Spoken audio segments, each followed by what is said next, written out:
এবার থাকছে প্রবাস সংবাদ। কুয়েতে অবস্থিত বাংলাদেশ দূতাবাস জুলাই আগস্ট গণ অভ্যুত্থানের বর্ষপূর্তি এবং রেমিটেন্স যোদ্ধা দিবস পালন করছে। কুয়েতে নিযুক্ত বাংলাদেশের রাষ্ট্রদূত মেজর জেনারেল সৈয়দ তারেক হোসেন জুলাই আগস্টের গ্রাফিতি ও ফটো গ্যালারি উদ্বোধন করেন। পর পবিত্র কোরআন তেলাওয়াতের মাধ্যমে দিবসটির কর্মসূচিও শুরু হয়।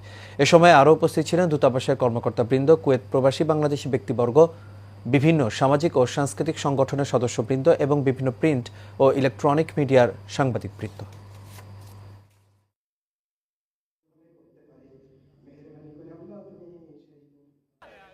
আর এর সাথে শেষ করবে এশিয়া নিউজ। তবে যাবার আগে বিআরবি কেবল ইন্ডাস্ট্রিজ লিমিটেড সংবাদ শিরোনামগুলো দেখে নেব দর্শক।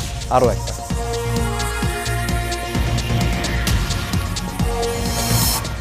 গুলিস্তানের সুন্দরবন স্কয়ার মার্কেটের আগুন নিয়ন্ত্রণে, হতাহতের খবর মেলেনি।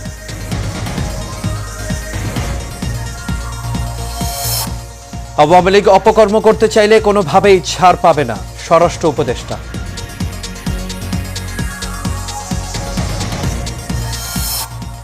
5 আগস্টের মধ্যে আসছে জুলাই ঘোষণাপত্র, জানালেন মাহফুজ আসিফ।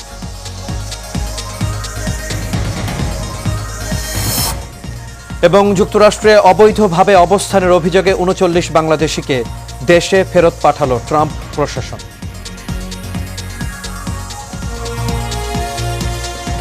দর্শক, এই ছিল আমাদের এখনকার আয়োজন। আমাদের পরবর্তী সংবাদ দেখার আমন্ত্রণ রইল। এতক্ষণ সাথে থাকার জন্য সবাইকে ধন্যবাদ।